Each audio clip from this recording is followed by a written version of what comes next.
We got a question here from Ghost Hunter. Who do you all think needs to show out in rookie camp? I think he just means that training camp. Who do you think needs to show out, JD? Who needs to show out?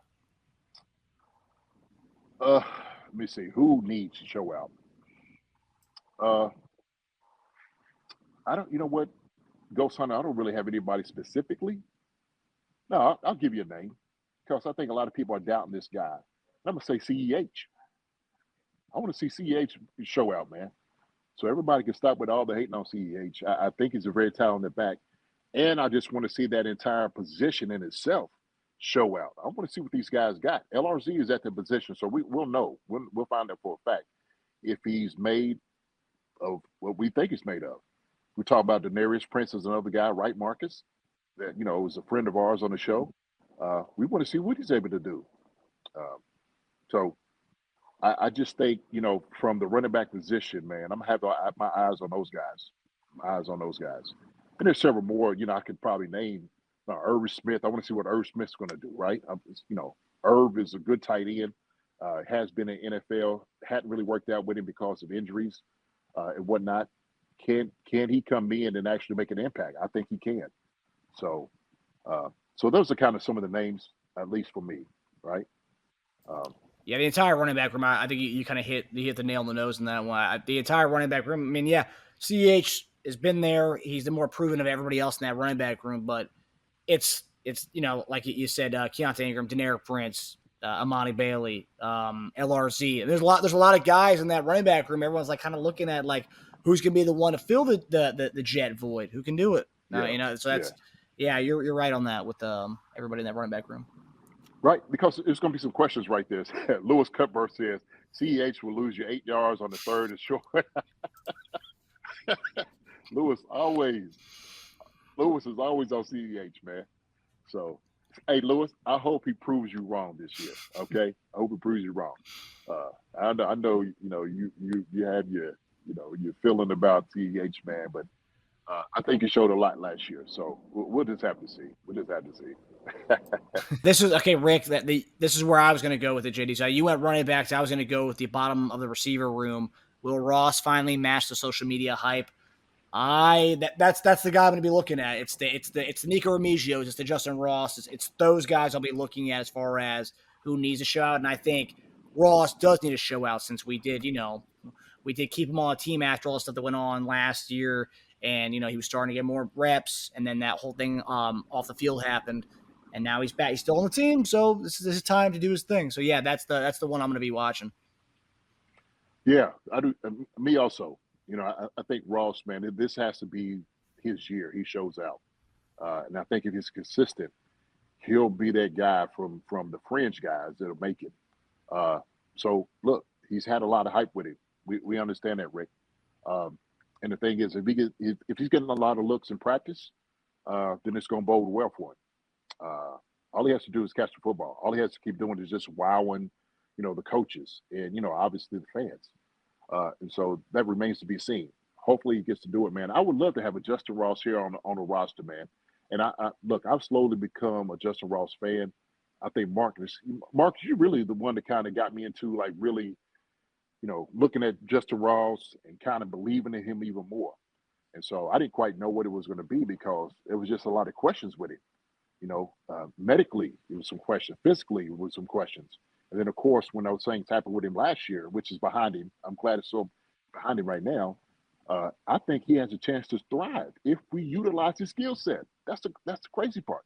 That's what the Chiefs have to do. So that remains to be seen. We'll just have to see.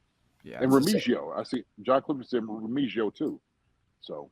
Yeah, it's the same thing we talked about with Josh Gordon. Like, you need to put him in the situation for him to thrive, and that's something they didn't really get to do last year when the whole thing happened off the field. So hopefully they can actually exploit what he's good at this year, and hopefully that they can utilize Justyn Ross's skill set.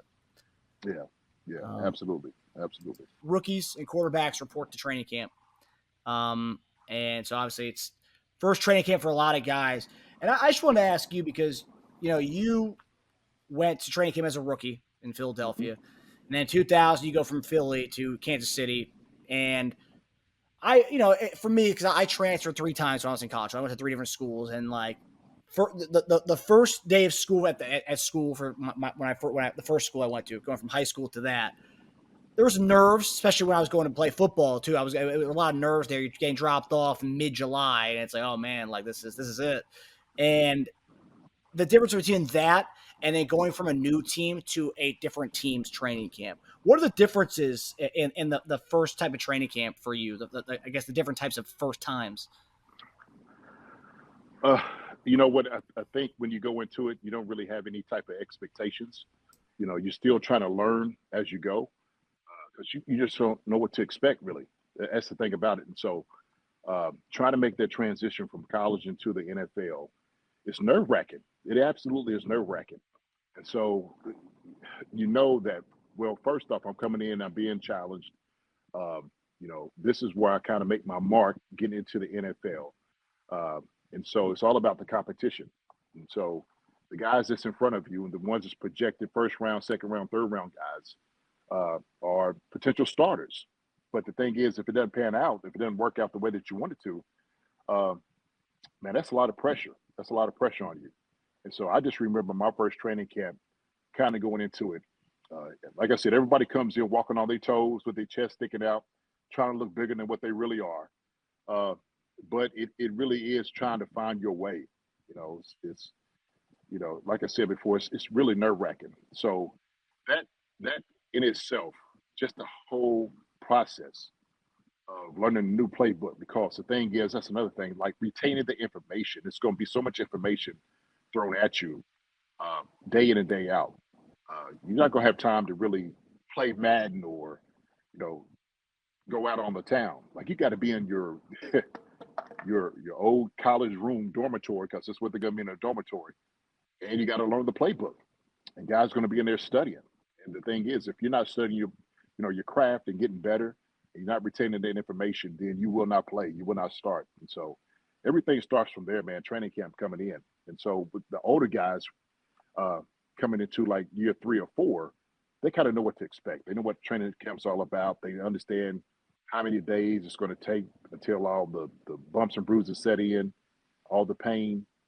How do you manage it as far as taking care of your body? So it's all those different things.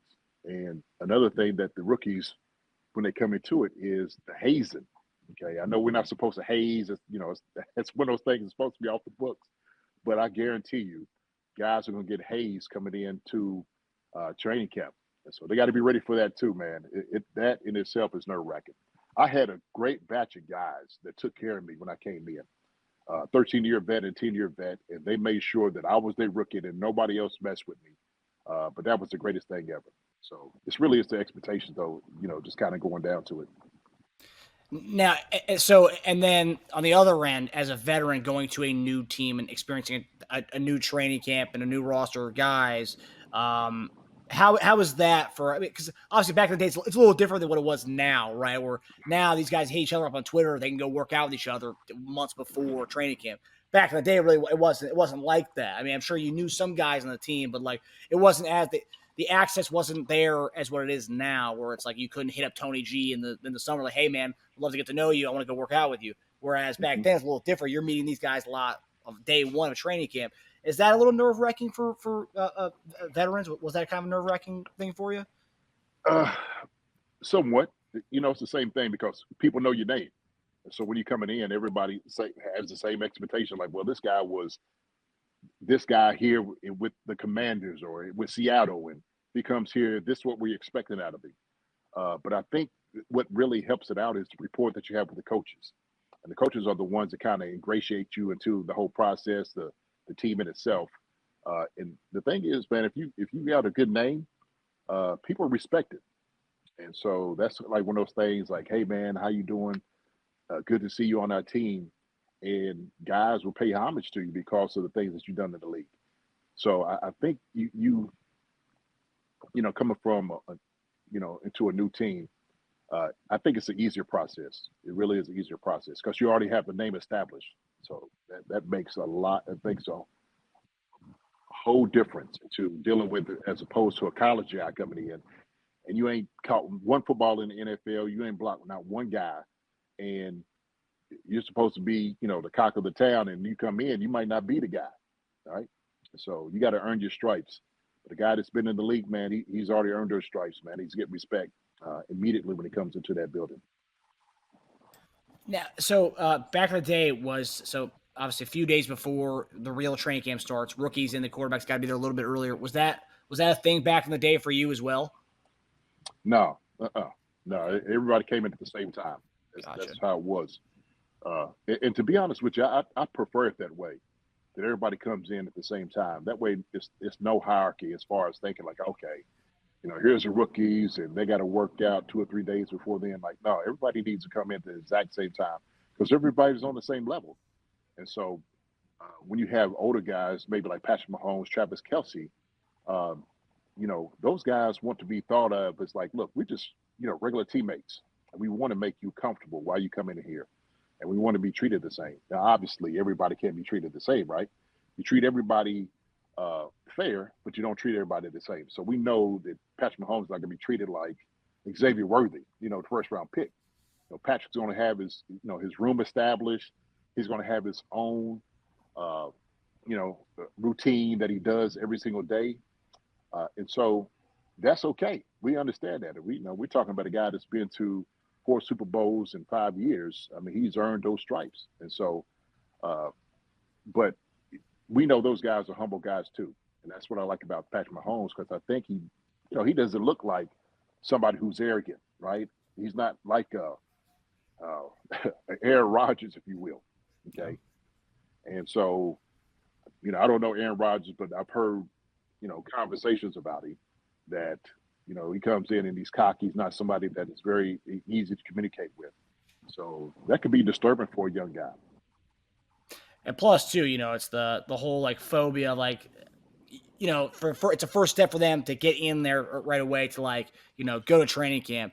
But then you kind of break it up into 2 where it's like, oh, I get to meet Mahomes, I got to be around these guys first. And then 3 days later, I got to meet a whole new crop of people. Whereas like right away, you send everybody in there together. Everyone's got to get to know each other right at once. I feel like that'd be much easier than having to break it up into 2 different, like, get to know you kind of conversations and, meeting everybody kind of thing. Right.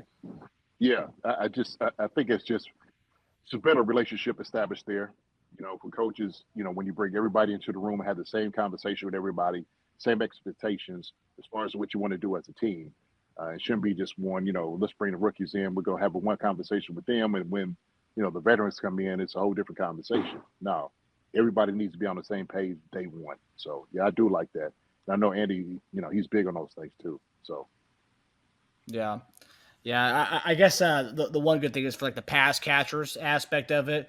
You got Xavier Worthy and Wiley kind of getting like a little leg up where it's like they get a little bit more one-on-one time with Mahomes. I guess that's one way you could kind of look at that. Mm-hmm. Yeah. Oh, yeah, absolutely. So this is the thing about, this rookie class coming in. I think these guys are going to be able to compete. I think these guys are going to be able to at least give something, right? They're going to be able to get in and actually play. So we're talking about, man, Jared Wiley, okay, tight end, who's going to be able to come in and compete for maybe that second or third tight end spot. We're talking about this, right? These are the challenges that you're looking at in camp. We're talking about the left tackle in itself, okay? Wanye Morris, right? And Kingsley. How's it going to look in camp? Same thing with, corners, or you're looking at wide receiver, Xavier Worthy. And, we don't understand the whole thing with Rashid Rice. It looks like right now everything is going to be pulled back, that they're not going to do anything at this moment. I would be absolutely shocked if they come in and say, hey, look, we need to start like an indictment or whatever. Like, I'm just, when camp starts. So yeah. I think they've at least gotten some type of information that this may wait till after the season. I hope it does. So that won't affect that room any. But yeah, when you have those young guys, man, I think these young guys are going to come in, man, and challenge the veterans like they should. So. Hi, everybody. Thanks for watching. Subscribe here to get the latest from the show. Also, be sure to check out the best clips from Chief Concerns. And if you prefer to listen to the show, subscribe and follow us on Apple Podcasts, Spotify, and anywhere else you get your podcasts.